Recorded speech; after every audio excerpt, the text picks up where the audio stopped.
Welcome to the Pharmacy Inspection Podcast, where we discuss topics related to sterile and non-sterile compounding pharmacy in an effort to promote compliance and increase quality.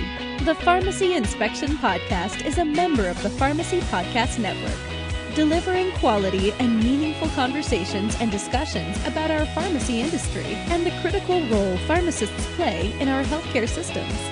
Learn more at pharmacypodcast.com.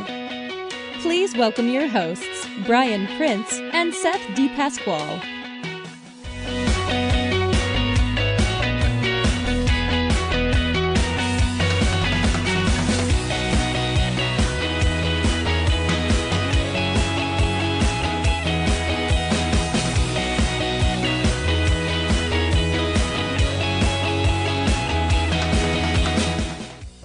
Hello to all of our compounding friends and colleagues, and thank you for joining us on another episode of the Pharmacy Inspection Podcast. We thought that this was going to be the dawn of a new era for us because we went live yesterday, and unfortunately with new technology, there were hiccups and there was some sound quality issues, but there was still a lot of great information that was shared. So we wanted to circle back, do a little bit of editing, and discuss the new proposed USP 797 chapter.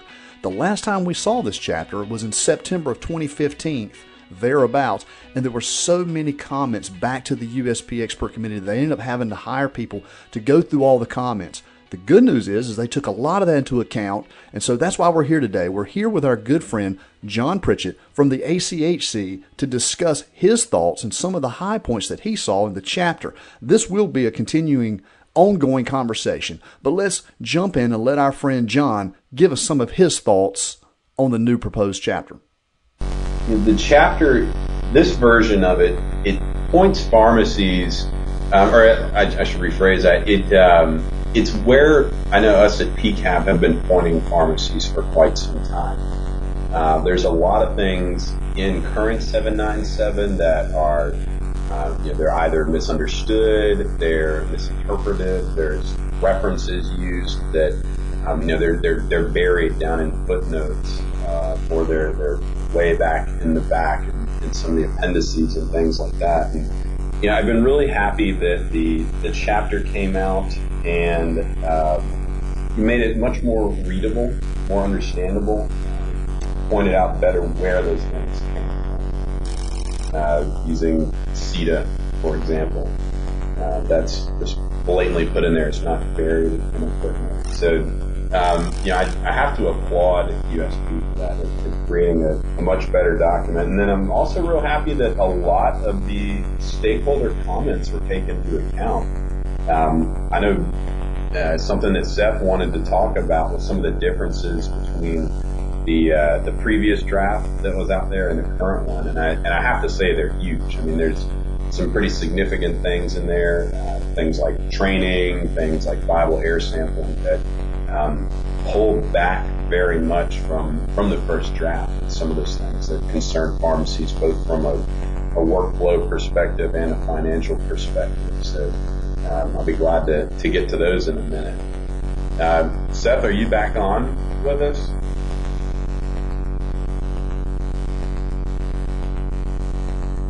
Yeah, I was just texting with him and he said that he thought his mic was on mute. So just so you know, Seth is he's actually on vacation this week and he's trying to get connectivity, so he may be in and out. But John, go ahead and feel free to go ahead and jump in and carry your thoughts downstream. Oh man, this is not how it was supposed to go. Right? Hey, welcome to the John Show, the John Pritchett Show. This is what it's all about today. It's all about you. We appreciate you joining us. So, like I said, carry it on downstream.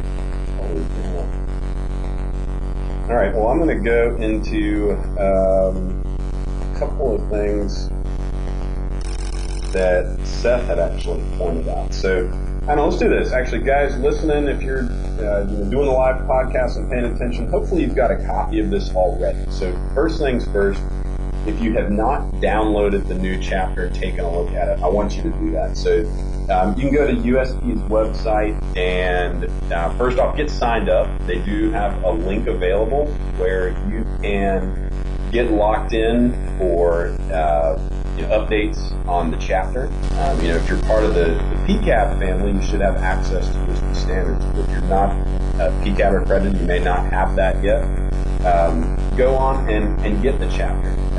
Something that I heard mentioned, and I believe Seth actually maybe on one of the last couple of podcasts said, is if he's looking for something with USP, a lot of times he'll Google it and find something. And I cringed a little bit when I heard that, because USP does make changes, and there's different versions of them out there, and a lot of times the stuff that you find online is something that's posted and it's not up to date anymore. So make sure you get the current version of this and take a look at it.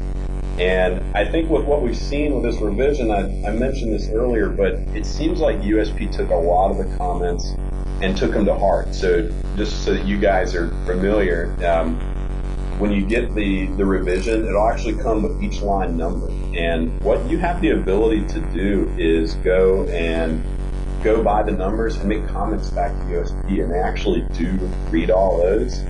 My understanding was that USP actually had to hire 2 additional staff people to read the many comments that you guys put out there. So again, the great news is they were read, and they were put into play in a lot of situations. So I'll try to hit on some of those now. Hopefully Seth will be able to get back on and join me, but if not, we'll just kind of come through and look at them.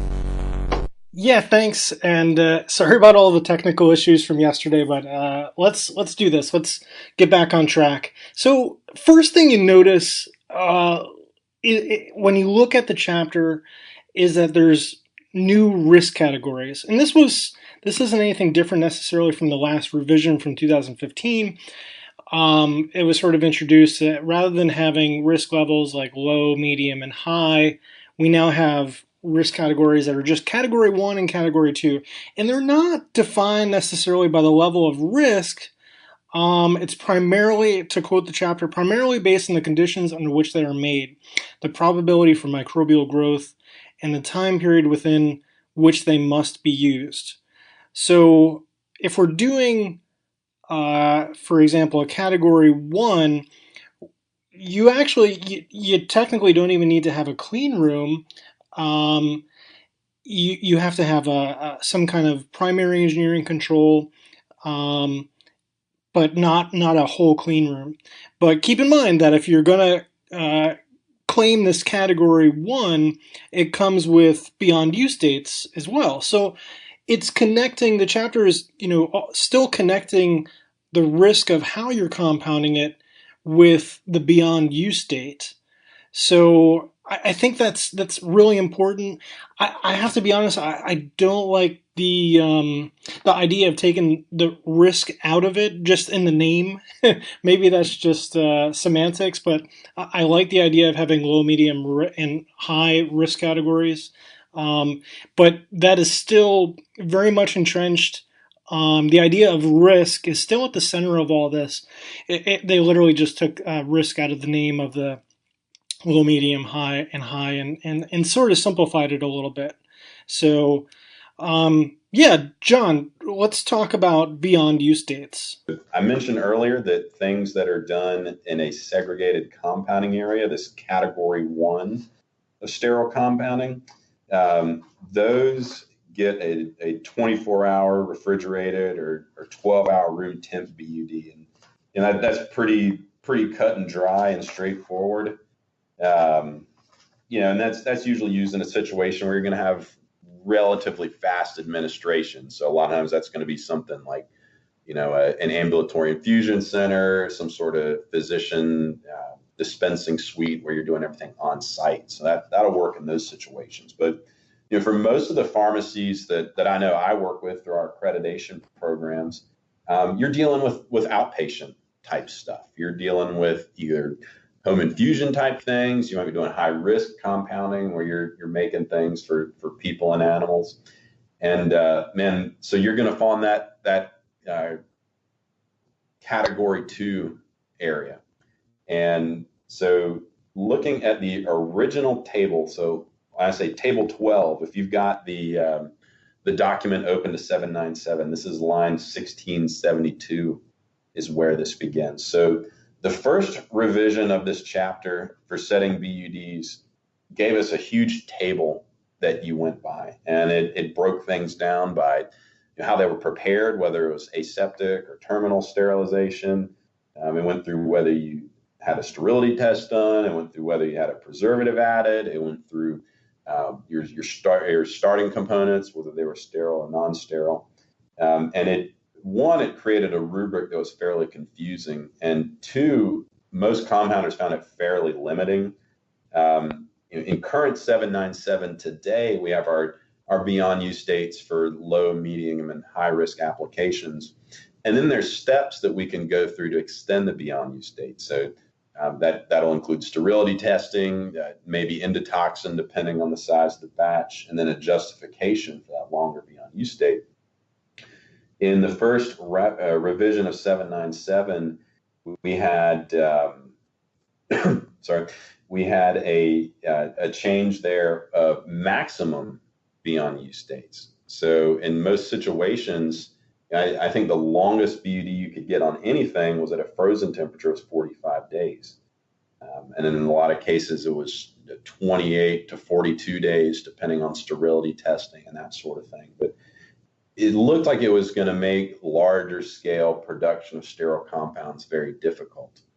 And I can say that with this revision, it's been peeled back a bit. We still have the same kind of format where we look at aseptically prepared CSPs, we look at terminally sterilized CSPs. We don't jump through quite so many things. So just to give you an idea, I'm looking at this, and I always think about, what are the common compounds that our guys are working with. So let's just use Trimix as an example. A lot of you guys doing high risk compounding, you're working with something like this. So the way you walk through that is it aseptically prepared or is it terminally sterilized? And by the way, terminally sterilized means you're killing it in the final container. So filtration is an aseptic preparation. It's not terminal sterilization. But that would be an aseptically prepared product. And then we ask ourselves the question, is sterility testing performed and passed? If we said no, and you did no sterility testing, and we had a non-sterile starting component, we'd give ourselves 4 days refrigerated on that. However, if we are doing sterility testing, and refrigerated, we could get a 45-day beyond use date, and freezer actually 60 days. So we're expanded out a little bit with that. So I'm not going to delve into that a whole lot more, but that was something that it's certainly a relief from where we were before. And again, I know a lot of you hear that, and that's very different than what you're doing today. So again, go through the process. We've seen that it does work, and comments are taken in. So that'd be something I'd certainly take a close look at, and make your comments known to USP, and don't just rely on some of your trade organizations to do that. Make sure you do that on your own. A couple of other things on there. So let's get into, I'm just flipping through my notes here. Training and competency. So something that I like about the way this is written is there's a lot of confusion out there about training and competency. I can tell when we run statistics on our PCAB surveys, what do we usually run into issues with? And typically that's in the top 2 or 3 items. And usually it's a function of, one, people don't understand that there's a difference between training and competency assessment. And then it's honestly, when you read the chapter, the current 797, it's a little bit difficult to figure out what are the various assessments I need to do, and when do I need to do them. And I think this version really explains that a lot better. It kind of defines things like glove fingertip testing. When does it need to occur? So you have like your initial gowning and gloving sampling you do, then you'd have your sampling after media fill. And it just gives much more granular information of what that looks like, and what you should see with it. So I applaud the folks over at USP. Another thing that I found interesting is the area where hand washing occurs is not spelled out in this chapter. So right now we talk about doing it in the ante room. And I can tell you again, as we've done surveys, not every pharmacy is constructed the same, and sometimes getting a sink in an ante room can be difficult. Can we run water lines and drains? Do we even want a sink in there? Do we have another space in the pharmacy? I find it interesting that in GMP land, very rarely is hand washing ever done in the ante room. Typically, it's done in its own dedicated space, so that Oh yeah, that is definitely one of the points that the FDA does not like. They do not like to see sinks inside of an ante room. And then oftentimes, if you think about a modular clean room, it's positioned typically right in the middle of a space, right? You don't want to put a clean room up against an exterior wall because then you got to deal with all the heat and the moisture. And if it's in the middle, then if you've got a drain, then you've got to come in and you've got to trench out that concrete. So there's always that sink, just to your point, the sink is always the huge caveat. And then if it is a very small ante room at some of the smaller community pharmacies, you can't get it, 3 feet away and then away from another door. So there's so many variables as it relates to the sink. But I found it interesting that they actually said that they don't want it next to a primary engineering control. And I thought to myself, wait a minute, what does that mean? Because at first that was confusing to me. And I get it, if they're talking about a segregated compound area, I get what they're saying there, that they don't want the sink inside of that line of demarcation or that demarcated area. I get all that. But the way that it read initially to me was very confusing, saying, okay, you don't want a sink next to a primary engineering control. Yeah, well, we get that. And I guess maybe they're assuming that if somebody's doing like pre-sterilization weighing or something and there's a hood beside it. I mean, I kind of get it, but it just, to me, it was a little bit ambiguous. I think for me, the whole sink in the ante room, that comes down to just, some basic microbiology.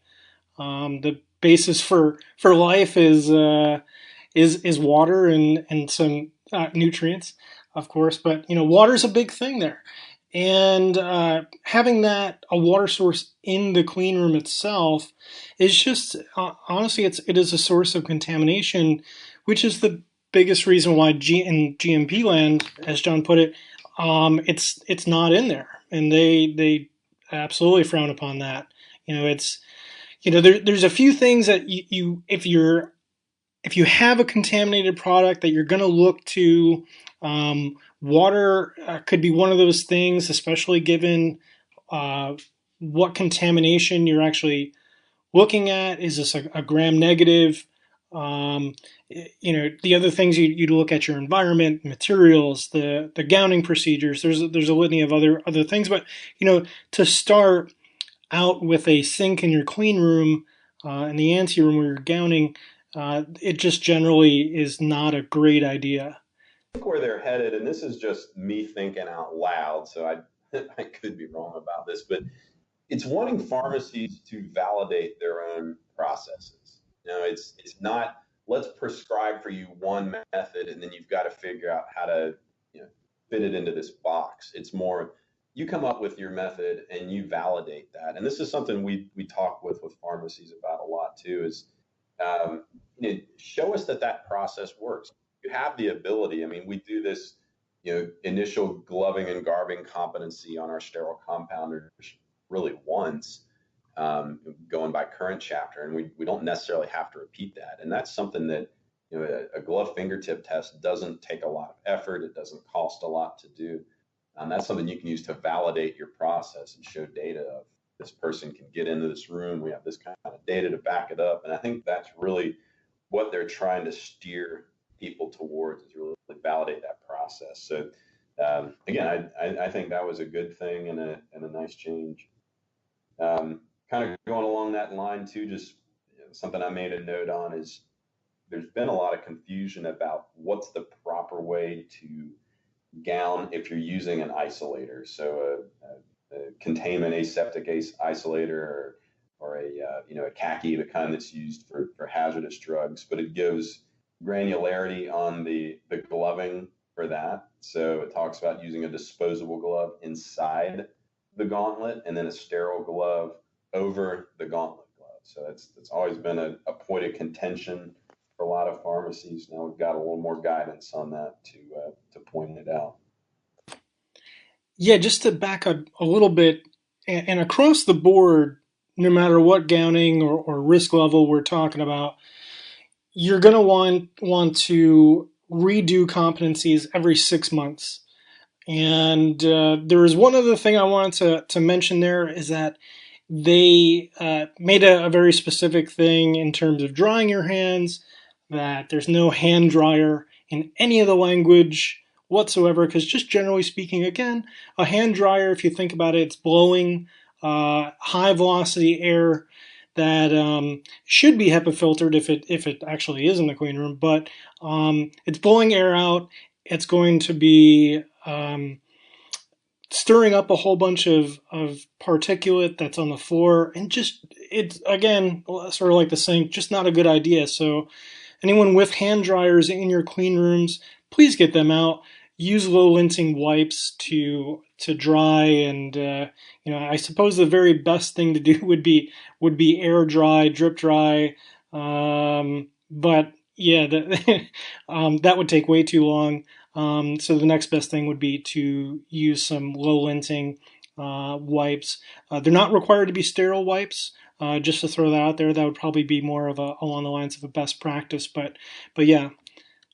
Let's jump into one other thing that's just honestly sort of a side note that I have picked up on over the last few revisions, is the idea of having guidance documents from outside trade organizations dictating the testing requirements for our clean rooms. So there's this organization, CETA, that is a trade organization that has developed these guidance documents that really detail which tests need to be done to certify your clean room.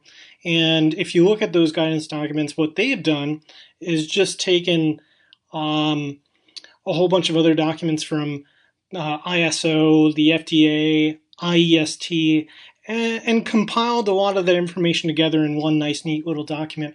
And this is just my opinion, but I feel like we need to, USP should maybe even just create a separate chapter that talks about the testing requirements for a clean room.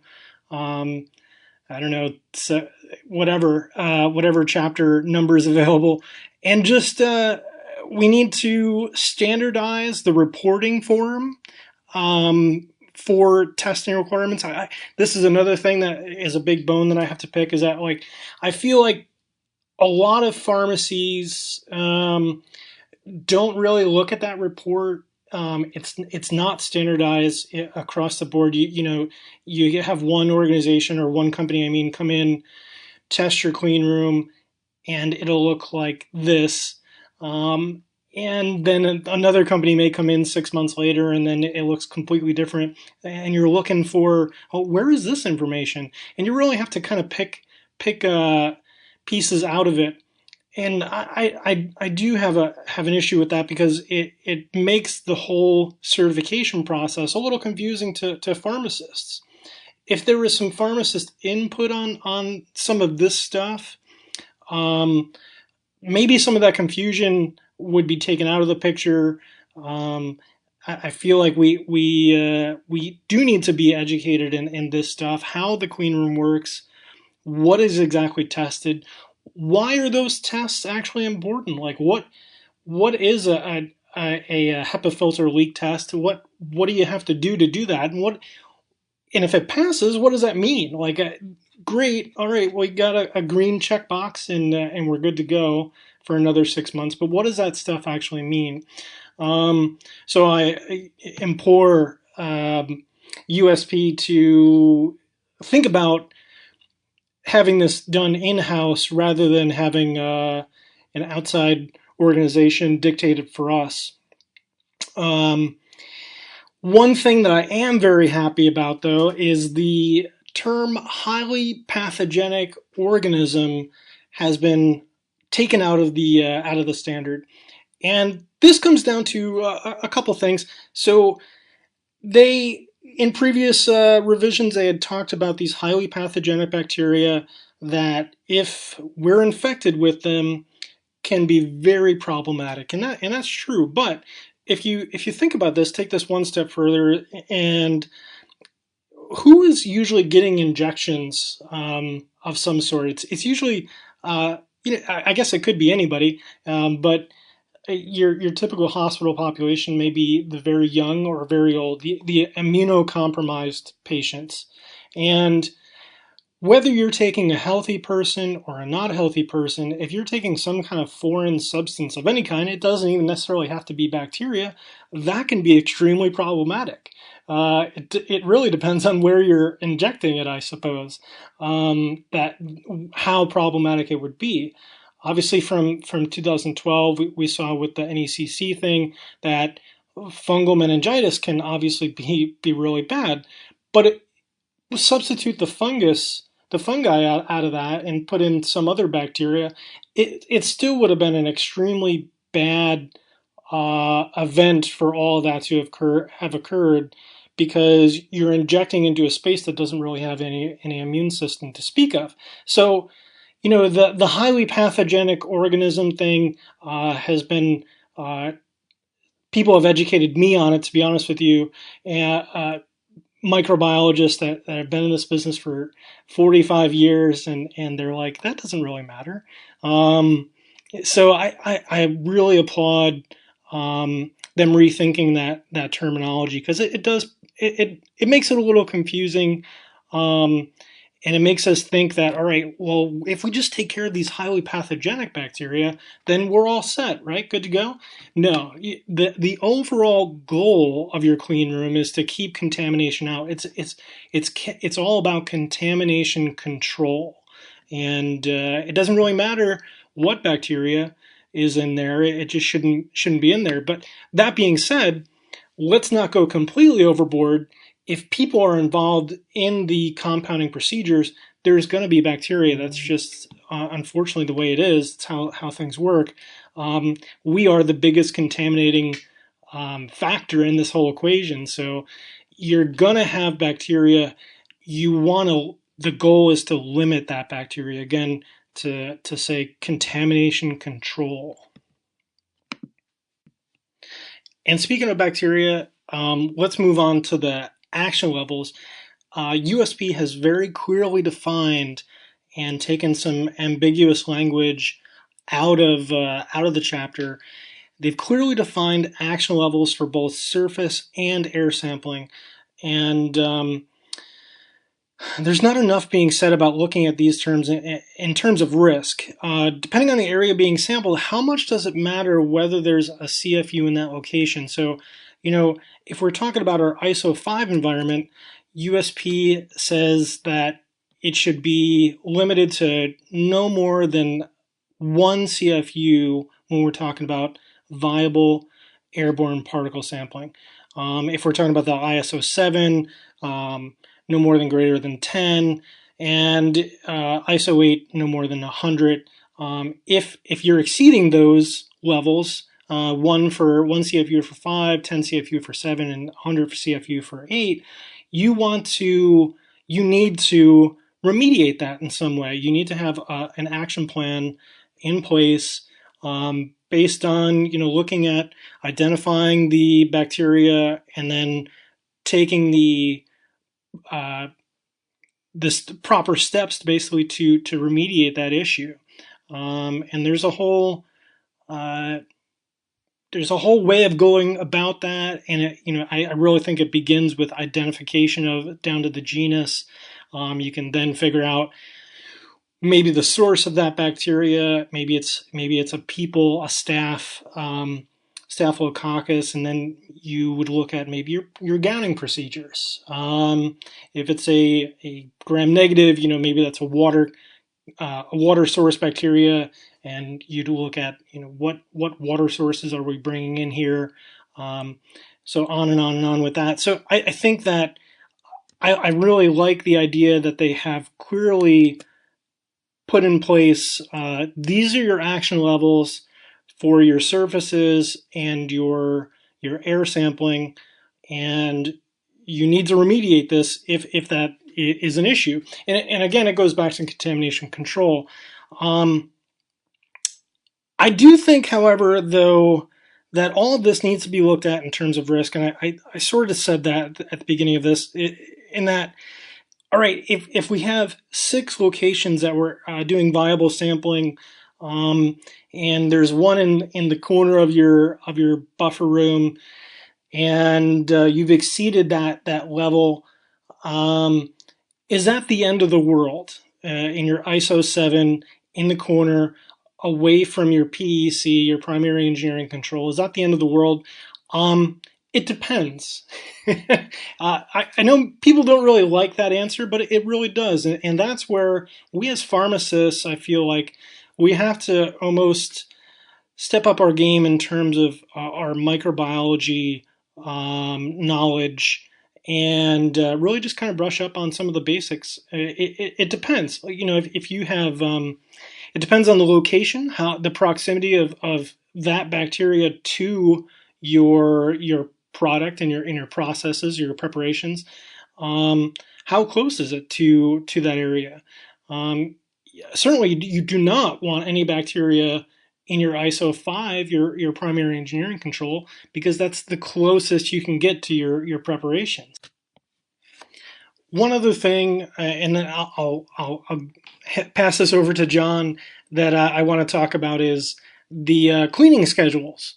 I've been talking all about contamination control, and part of that control is cleaning and disinfecting your controlled areas. So they have a very nice table that details the minimum frequency for cleaning and disinfection of surfaces and applying sporicidals in classified areas and within the perimeter of the SCA. So it really details exactly what they're looking for, what they want you to use, and how often they want you to do it. So in your PEC, of course, you're going to be disinfecting that on a daily basis when it's in use. Surfaces of the sink, pass-throughs, work surfaces outside the PEC, and floors, those are all going to be cleaned daily. And that makes a lot of sense, because all the flat surfaces that we're talking about, all the horizontal surfaces in your clean room, what's going on there? Well, the whole purpose of the clean room is you have fans above with HEPA filtered air coming down, and it's pushing the particulate down onto the ground, hopefully, but it's also going to lay some of this particulate on surfaces. Any horizontal surface in your clean room potentially is going to have some kind of contaminant on it. So to clean that daily, all those horizontal surfaces, that makes sense. You want to reduce the overall amount of particulate and contaminants in the clean room, and the best way to do that is through surface cleaning and disinfection. And then they also have added a monthly application of a sporicidal, which is also just honestly a great idea. In fact, this really mimics exactly what I do in my own clean room. You could actually take that chart, put maybe a couple other columns in there, and that is literally my cleaning schedule. And of course, the environmental sampling to prove that you're cleaning schedules and what you're using and how you're doing it. Environmental monitoring would be the proof that your processes and procedures for cleaning and disinfecting are actually working. So, I think that they've clearly defined and laid out a very good template for the minimum frequencies for cleaning. And of course, you can always go above and beyond this, especially if your environmental monitoring is essentially telling you to do so. If you have various bacteria that continue to show up in one of the same areas month after month, week after week, maybe you're not using the right thing or the right technique or whatever. Environmental monitoring is meant to give you an idea of the level of control over your clean room that you have. So again, this table 8 that USP put in the revision, it's a great little template. So yeah, John, what about you? What else did you have? Yeah, something else I want to talk about, Seth, is formulation records. So a lot of people are not aware of this, but current 797 actually has very little to say about formulation records. So a lot of it's coming from a community pharmacy background, especially if we did non-sterile compounding or we were doing high-risk sterile compounding. We were used to maintaining basically the same kind of records that are spelled out in 795. And years ago, there used to be a linking between 795 and 797. And so it made sense to use 795's criteria for master formulation records and compounding records. But that was severed, I think, in 2012. And going forward, there's been some confusion. Now, to me, it makes perfect sense to have detailed formulation records for high-risk compounds, or if you're making things in batch, you need traceability. But I know a lot of things like hospitals, it was difficult to keep a formulation record. So if you consider something just like IV admixtures compounding, which depending on the definition of compounding that you use, them coming up with a formulation record for every single thing they did, I'm not saying whether I think it's right or wrong. I'm just saying that they found that overly burdensome. And so what we saw was that there really is no requirement in current USP for master formulation records. So just to make sure we're all on the same terminology, master formulation record is like the recipe that's used. Compounding record is the documentation of that individual batch. So this version of the chapter, it came out and gave some stuff around master formulation records, and it said that any sterile product made in a batch for more than one patient, or any compounded sterile product made from non-sterile ingredients, would need a master formulation record. So we get some granularity there, and I'd say that goes with where the industry has kind of been headed over the last few years, where if you're making IV bags and you're following the package insert, then there's not necessarily a need to keep that information. But if you're doing what we call high risk today, then it makes perfect sense. And then it defines what is in that master formulation record. Now, it does say that a compounding record be created for all compounded sterile products. And it goes through again to give the definition of what would be in a compounding record. It does say that the compounding record can come in a lot of different forms. So it says a prescription medication order, a compounding log, or a label could be considered the compounding record, as long as it gets all the things in box 9-2. If you're taking a look at that, line 1429 has that on there. So that, I'd say for most of the community compounders out there, this isn't going to have a whole lot of implications. This is stuff you're doing already. But I can tell you, as we work with more and more hospitals, this type of thing is huge. Or even the home infusion businesses tend to have different thoughts about what record keeping should look like. So this could be a pretty significant change for some folks.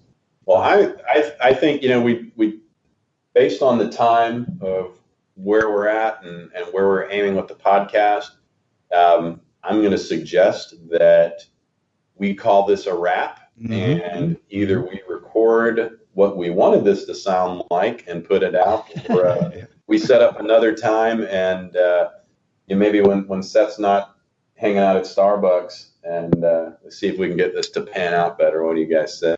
Why don't we promise to the audience out there that we're actually going to do a breakout. We're going to go back to our old method. Again, I apologize that the technology, as much as we want to utilize technology and make it wonderful for us, unfortunately, we know that doesn't always happen. So we're going to circle back with John, because as you can see and as you can hear, that John Pritchett is an incredibly knowledgeable person. This is what he does. And I had the pleasure of listening to John talk about this stuff at the education workshops, and so I know exactly how knowledgeable he is.